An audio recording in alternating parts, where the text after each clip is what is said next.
And good morning. Welcome to Midday on Minnesota Public Radio News. I'm Gary Eichten, and today we continue our countdown to the election as our Meet the Candidates series continues. Of course, for many, many years, we featured a parade of pre-election debates here on Midday, the goal to help you decide who you might want to vote for. And today, the series continues with a focus on two contests, State Auditor, which we'll get to later this hour, and the congressional race in Minnesota's 6th Congressional District. Race is one of the most closely watched congressional races in America. It's already the most expensive House race in the nation, and there's still 5 days to go before Election Day, plenty of time to run more ads. But today we're going to move away from the ads and hear directly from the candidates. The 6th District arcs across the northern suburbs, reaching all the way from Woodbury and Afton in the east to St. Cloud and beyond in the west. The incumbent is Republican Michele Bachmann, who is running for her third two-year term in the U.S. House. She's being challenged by DFL State Senator Tarryl Clark and Independence Party candidate, Woodbury small businessman Bob Anderson. Candidates, welcome to Midday. Thanks for coming over. Thank you, Gary. Thanks for having us. If you would, please, 30 seconds or so to, is the mic on? Mine is now. Okay, Thank you, great. 30 seconds or so to introduce yourself to listeners or reintroduce yourself. Bob Anderson, let's do this in alphabetical order. Bob Anderson, go first, please. All right. Well, thanks, Gary, and thanks, MPR, for giving us this opportunity. I'm a lifelong resident of Minnesota. I was born in Minneapolis and grew up in Richfield. I worked in the private sector for 34 years as a dental technician. I've been a small business owner and operator of a dental studio in Edina. We manufacture dental restorations. I make teeth. So we could not have a sharper contrast than we do in this race. I represent the average working class Minnesotans in the 6th District, and I'm going in as the Independence Party candidate, free to represent with no strings attached. We can't take any PAC money. And I'm going up against my two opponents that represent the big powers, the big establishment, and it's going to be a big race. Republican Michele Bachmann. Gary, thank you so much for hosting this debate again this year. I am Michele Bachmann. I represent the 6th Congressional District. I'm here from this area. I grew up in Anoka, graduated from Anoka High School. My husband and I live over in the East Metropolitan area. We have 5 biological children. We've raised 23 foster children. I'm a former federal tax litigation attorney. I spent my career practicing tax law here in St. Paul, Minnesota, in the federal tax court. My husband and I also started our own business. We employ about 50 people here in Minnesota. I'm very concerned this year about jobs, job creation, and turning our economy around. As I'm traveling around the 6th Congressional District, that's issue number 1, 2, and 3 is jobs and job creation. I hope we can talk about that a little bit more during our time together. Democrat Tarryl Clark. Thanks, too, for having us here. I'm running for Congress because I think that Washington still isn't working for the 6th District, and frankly, I don't think our current member of Congress is either. People in our district are struggling. We have some of the highest foreclosure and unemployment rates in the state. We are at a critical crossroads, and while, Congresswoman, you just said it's about jobs, jobs, and jobs, the jobs that you've created so far are in India and Pakistan and Vietnam, as best I can tell. By your own admission, you haven't passed a single law that's helped the people of the district. You voted against every initiative that would help people stay in their homes, create jobs. And in contrast, I've helped make sure that we're bringing people together to create jobs, whether infrastructure, small business, or investors. Okay, well, let's talk some about jobs. What is the first thing that the next Congress should do to spur job creation in the 6th District? Tarryl Clark? Well, I think it's really important that we're not going back to the failed policies of the past, the trickle-down economics, the things that Congresswoman Bachmann would do. They just haven't worked. I think it's important that we're getting back to, first off, infrastructure. We know that right now that there's low cost, that we can get interest rates that are low. We need to be doing things like making sure that our banks are lending again instead of helping the big banks. We should have been helping Main Street. And we need to stop outsourcing jobs. Congresswoman Bachmann has voted to outsource our jobs to places like China, not once, not 5 times, but 11 times. And we need to get ahead of the curve. I think it's important that we work on workforce development, take advantage of renewable energy, and things like high-tech jobs here. Michele Bachmann, first thing the next Congress can do to spur job creation in the 6th District. It's something that should have been done, Gary, before Speaker Pelosi voted to adjourn the United States Congress, and that's extend all of the current tax policy into the next year. What we're looking at now is the specter of seeing taxes increased on the small businesses and on the job creators in the United States. As of today, every taxpayer in the United States is looking forward to some of the largest tax increases in American history, beginning 1 second after midnight on January 1st. That's where outsourcing begins, and it really comes down to a definition. I would agree with Bob Anderson. There's a very clear choice in this race. My opponent, Tarryl Clark, has voted every year that she's been in the state Senate to raise taxes on something, whether it's lifting the cap off of property tax increases, whether it's voting on increased sales taxes or voting to increase income taxes. Now in a down economy in May, she cast the tie-breaking vote to increase taxes $435 million, particularly on the job creators. I will tell you, as a job creator myself, and having spoken with job creators from Bayport to Ham Lake to Paynesville to Avon to Buffalo to Annandale, they all have told me as I've gone through their businesses, please make sure you extend these tax cuts for us, because otherwise we can't expand. Otherwise, I will be cutting jobs in the state. Bob Anderson, first thing the Congress should do, the new Congress, to spur job creation in the 6th District? Well, the fastest way to create jobs is to bring back the jobs that we already had a demand for and we've outsourced overseas. And in order to do that, I mean, I'm in the manufacturing business. I am a small business, and I know what we're working under, being from the outside. So I think we need to make it a business-friendly climate, not only in the 6th District, but also our state. And that's going to take everybody coming to the table. The unions are going to have to come and realize, hey, it's better that we have jobs, have decent wages, but sustainable things. We can't have benefits that are going to not be able to be competitive with the rest of the world. We got to bring back, we got to have common sense regulations on companies so we can produce. We have to be stewards of the land and the air, but we also have to produce a product. We're competing on a global level now. We can't make undue restrictions here, or we're not going to have jobs. So I say bring back the jobs that we already had. We already had a demand. We're not creating something new just for the sake of a job. There's already a demand for the product. There's already a demand for the services. Let's bring them back here. Let's put people back to work. Let's not raise taxes. Let's spread the taxes around. The bigger, broader base of employees working is going to feed into that tax base. So. Just to clarify, what's your position on this, on the extension of the Bush-era tax cuts for the highest, or the wealthiest folks, the big earners? In this economy, I don't suggest raising taxes on anybody. I think leave what we've got in place, leave the Bush tax cuts in place for everybody. For now, not a permanent, but just until we get out of this economy. And the other thing is, I agree, this was pathetic that Congress didn't vote on that before they left. They were afraid to face their constituents. That's not representation. That's deception. We got to make sure we got people in there that are willing to take that vote before they go back, before the election. Tarryl Clark, what's your position on the extension of the Bush-era tax cuts for the highest earners? Well, first off, Gary, I think I get to respond to the false and misleading information that Michelle is once again saying about me.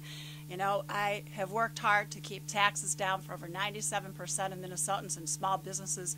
I have, unlike you, I have voted to cut taxes and create tax credits for our small businesses. You've let down the middle class not just once but twice. First, voting against tax cuts for 97% of your constituents in the Recovery Act, and then going home without actually making it happen. You're the only one that's in Congress. You should have made that happen. I voted no on adjournment. I voted no on Michelle. adjournment. I tried to stay there to actually make a difference of your and to make sure that we could have gone extended ahead Okay, and one gotten a tax cut. at a time, please. So here's the thing. So what's your position on the tax The bill cuts, that please? she's talking about that I voted for was the budget balancing bill that, as the Star Tribune said, it was responsible, cut billions of dollars of spending, and the only people whose taxes would have been raised were the top 2% of earners. And that's, she might be wanting to fight for the millionaires and billionaires. I'm going to fight for the people who are the middle class earners. So I'm going to go and fight for the people who are 97%, not the top 2%. So you would oppose extension The top two. Yes, because, you know, we were told by President Bush and people like Congresswoman Bachmann that was going to create jobs, and it just didn't in good times or bad. And we can't afford that. $700 billion that would add to the debt. So instead, I think we should take that money, use it to be paying down the debt, and then focus some tax credits for our small businesses so we can create jobs here at home. Gary, you just got another non-answer from one No, of I my said I would opponents from oppose- Tarryl I would Clark. You got oppose a the top- non-answer. No, I didn't. This isn't the first time. When we were up in St. Cloud with our debate, she gave a typical politician refusing to answer the question up in St. Cloud, not once but twice. And then afterwards, when the reporters were asking her questions, 4 more times she was asked to clarify her position. Okay. She Well, refused to. Well, people will have an opportunity to hear that 6th think I answered district the question, debate, the St. Cloud debate at noon today. But I'm wondering, is this issue of the tax cuts sufficiently important that, for example, Michele Yes. Bachmann, in your case, would you be willing to sacrifice, if the Democrats aren't willing to go along with the extension for the high earners, would you be willing to let them all go, not pass any kind of an extension? Well, I think, again, it doesn't have to be that choice. We need to make sure that we pass them for everyone. People have an idea that these tax cuts for the top income earners are guys sitting back in leather chairs lighting a cigar with $100 bills. You know who these people are? These are businesses, because today what this tax cut would do is people who own an S corporation or an LLC, that's basically your local dry cleaner or someone in a business. I'm sorry to interrupt, but it does seem like Congress is on a collision course here on this issue. One side saying, by golly, we're going to dig in our heels and make sure that all of the tax cuts are extended. The other side saying, well, no, not really, just for the... well, it's because it will kill jobs. That's why. Because, Okay, so because what- if so you, Gary, can I if weigh you in on this increase also? taxes, you'll kill Okay, jobs. Bob Anderson. Well, I just think that this isn't just for rich people. Everybody's going to be affected if these That's tax cuts, That's as right. of January 1st. Everybody in this room, everybody listening, their taxes are going up. That's this right. isn't just about rich people. But what's your position on that, Bob Anderson? Should Congress, if it gets into one of these standoffs, you know, all of the tax cuts extended or some of the tax cuts, you know, and each side has their, should they dig in their heels and stick to their guns or back off? Well, first they need an independent to break that stalemate. And that would be me. But I think you got to leave this in place for right now. Okay. Leave it in place. Don't do anything with it right now. It's better than what they're planning on doing. They should go back and they should make sure that they're going to make a decision right now that all of us and everybody needs to know is going to affect all of us. Yes. Let me ask you this. Bailouts have become a real dirty word, no question about it. But the many economists say, you know, in retrospect, the big bank bailouts really worked. I mean, it saved us from a second depression. We're going to get most of the money back. In retrospect, was it a good idea, Tarryl Clark? I would have voted against it. I think Wall Street got bailed out, and Main Street didn't. I didn't think there was any accountability in there. And while something needed to be done, that wasn't the right answer. But as we're moving forward, I think the bigger question right now is Congresswoman Bachmann sided with Wall Street against financial reform, something that we really were needing. If you think about it, we had the biggest meltdown since the Great Depression. She serves on the Financial Services Committee. She took hundreds of thousands of dollars from them, and instead of standing up for the people of her district, she went ahead and voted with them. She's took hundreds of thousands of dollars from the health insurers. The health insurance industry voted against reform. She stood up for BP when they weren't even standing up for themselves. This So is the question absolutely is really, all false, who Gary. is she She's really continuing for? to go on and making false statements and claims because it's not true. I will tell you that I was one of the strongest voices against President Bush and the $700 billion bailout. Even in And it was- retrospect, now that not most. No, I guess would say many that there economists- is a diversity of opinion on Not that. much. I don't know that you can. I'm not talking about the bailout. I'm talking about the I would financial I would regulation disagree reform. that there Okay. is an agreement on the bailout. But let me talk just a second about this financial services bailout All bill. right. Because this will impact people on Main Street.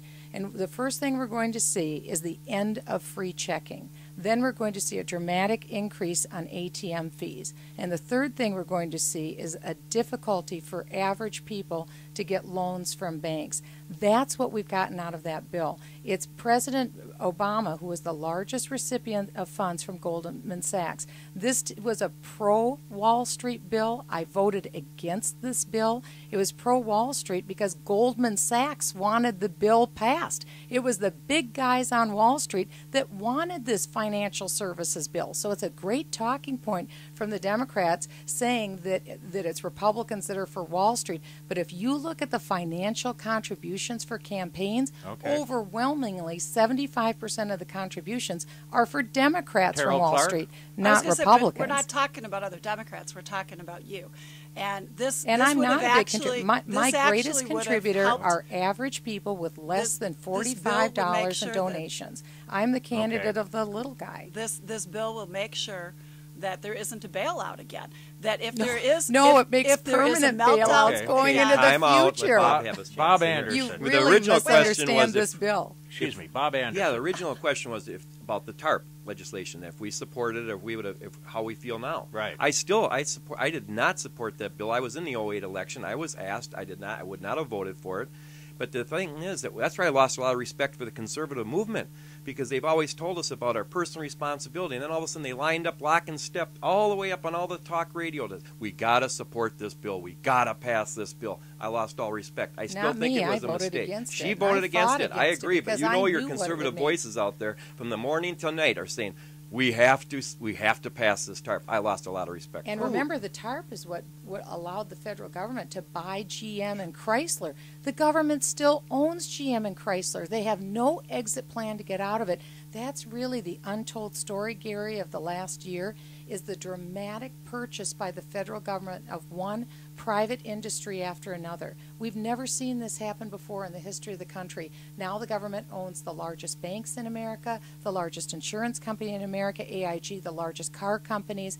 The federal government today owns over 50% of all private home mortgages in this country, and they took over the student loan industry. We need to get the federal government out of private industry and getting back into its original constitutional limits. Tarryl Clark, is that do you see that as a big issue, the intrusion of the federal government into the private sector?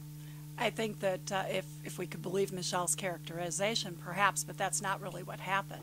And I think that, there's a whole bunch of issues that are going on that voters haven't even gotten to address. We talk a lot about hypotheticals, but instead, what about some votes that she actually took?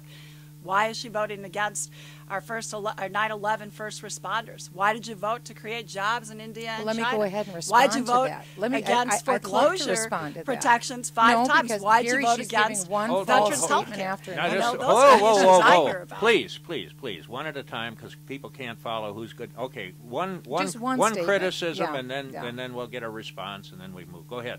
Well, like I said, the week before Congress adjourned, Michele Bachmann voted against our 9/11 first responders. Let me respond to that, And then. she voted also on a bill that really actually makes it easier for China to be growing jobs instead of us growing jobs here Okay, at home. your response. Okay, on the 911 bill, it's absolutely true that those victims need to be wholly compensated. There's already funds and there's already money that had been given to them before. This was a brand new entitlement fund that has absolutely no transparency, no oversight. It was ripe for fraud. We already had given money and to the 911 victims. This was a brand new entitlement, and even the congressman from that district had told our members that this was another fund created behind the scenes, ripe for fraud, and this Okay. happens all the time where a sympathetic group their name gets put in front of a fund, and you've got to be able to look through All right. it and say no. Let me ask each of you this. If you're elected next Tuesday, who are you going to vote for Speaker of the House? Michele Bachmann. Right now, we don't know exactly who the candidates will be. It may be John Boehner. If John Boehner is the only candidate running, I'll be voting for John Boehner. But I will tell you, it won't be Nancy Pelosi. If That the won't Tea be Party her. puts up a candidate, do you think you'd go with them rather than the Tea Party element? I would look at all the candidates, and we don't know because we don't know what the makeup will be. I hope that the Republicans do get control of the House, and then I'll look at all the candidates and weigh it accordingly. Tarryl Clark. Well, I think it is unclear who will actually be put out there. For me, the issue isn't who is going to be Speaker, but will I be able to work with them? And unlike what we've had for the last 4 years in this district, where we've had somebody who hasn't gotten anything done, it's my job, whether it's Speaker Boehner, Speaker Pelosi, or someone else, to actually go work across the aisle to get things done for the people of our district.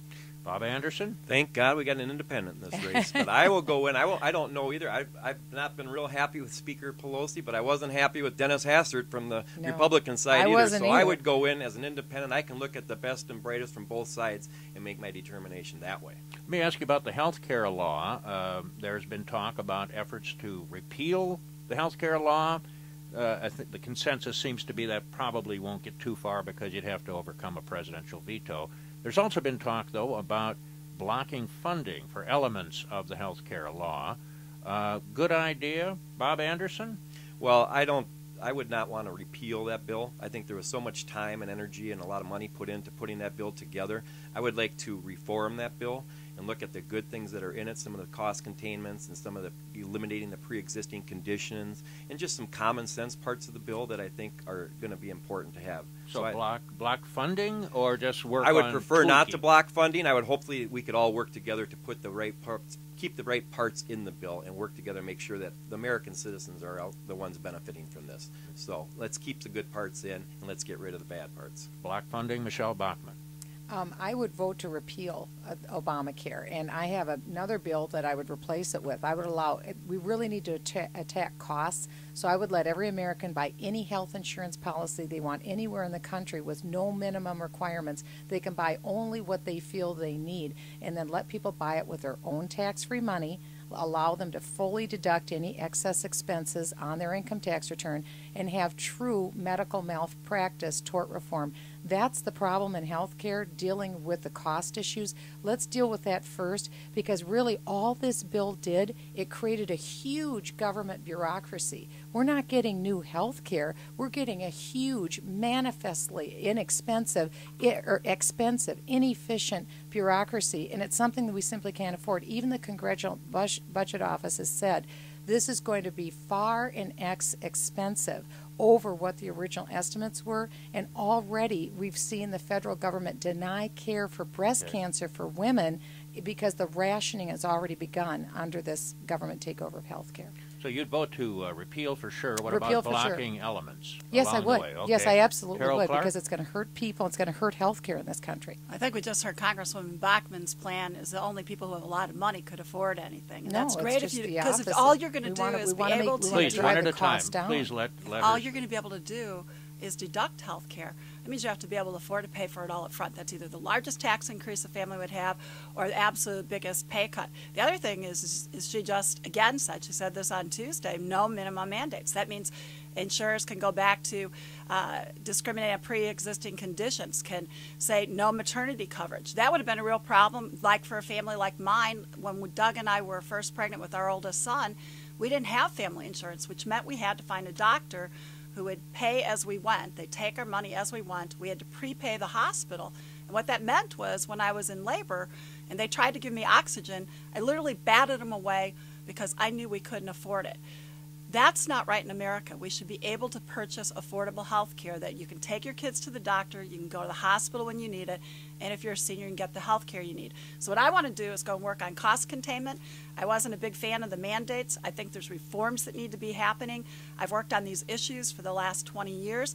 We've had some really good success in Minnesota. We need to take our success in Minnesota and actually get something done in Washington. Repealing, that doesn't do anything. It doesn't help any of us. And in terms of blocking specific funding for specific elements of the bill? I want to go and reform some of the things, but I don't. Minnesota right now is actually going to be better off from our own budgetary standpoint with some of the elements that Congresswoman Bachmann would want to block. So it's important that instead of us paying for it solely by Minnesotans, because we're sending way the heck more money to Washington than we're getting back, let's get some of our money back here. Quick question about campaign financing, then we'll get to closing statements. Independent groups have spent a lot on congressional campaigns all across the country. Should they be required to disclose where they get their money from, Tarryl Clark? Absolutely. I mean, I think that's one of the things that we did well this last session, bipartisanly, to make sure that they had to disclose who they were and what they were doing. Bob Anderson? Yeah, they should disclose, but they should follow our lead and don't take any of that money, then you eliminate all that problem. Michele Bachmann? I think the best thing that can be done in campaign finance is transparency. I think McCain-Feingold has been a disaster. Let anybody participate in the political process, but let their names be known. Okay. 30 seconds or so for closing statements, please. Bob Anderson, let's do this in alphabetical order, too. Bob Anderson, go first, please.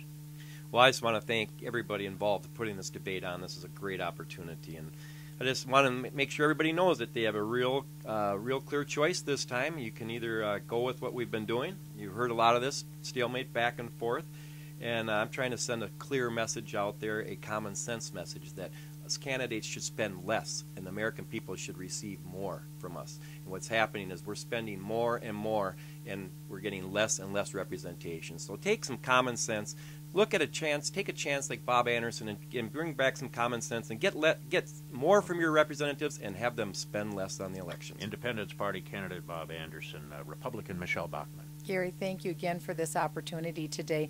I agree with Bob. There's a very clear choice in this election, and it comes down to jobs and how are we going to get more jobs in Minnesota, and how are we going to be able to turn the economy around. I think clearly the answer is this. Government has grown to a gargantuan size. We need to get government back within its limits. We need to reduce spending. We need to cut taxes. President Obama increased spending 23% in just the last 2 years. We need to cut that back, and we need to cut taxes. I'm a committed fiscal conservative. I'll continue to vote for strong economic policies, and I would ask for everyone's vote next Tuesday, and I urge people to get out to vote then, and thank you for offering this opportunity. Republican Michele Bachmann, Democrat Tarryl Clark. Well, thanks again for having us, Gary. And the place that Congressman Bachmann would have us live isn't the America we know. In it, teachers are money launderers. Making BP pay was extortion.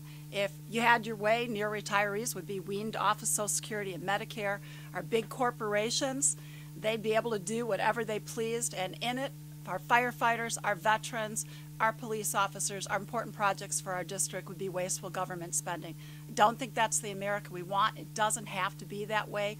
We can come together to solve the deficit, grow jobs, and make sure that we're keeping taxes down for the middle class. And you may not always agree with me, but I will always be fighting for you. So I ask for your vote on Tuesday, and let's get down to tackling the issues before us. That's Democrat Tarryl Clark. Good luck to all three of you. Really Gary, appreciate thank you you. joining Thanks us.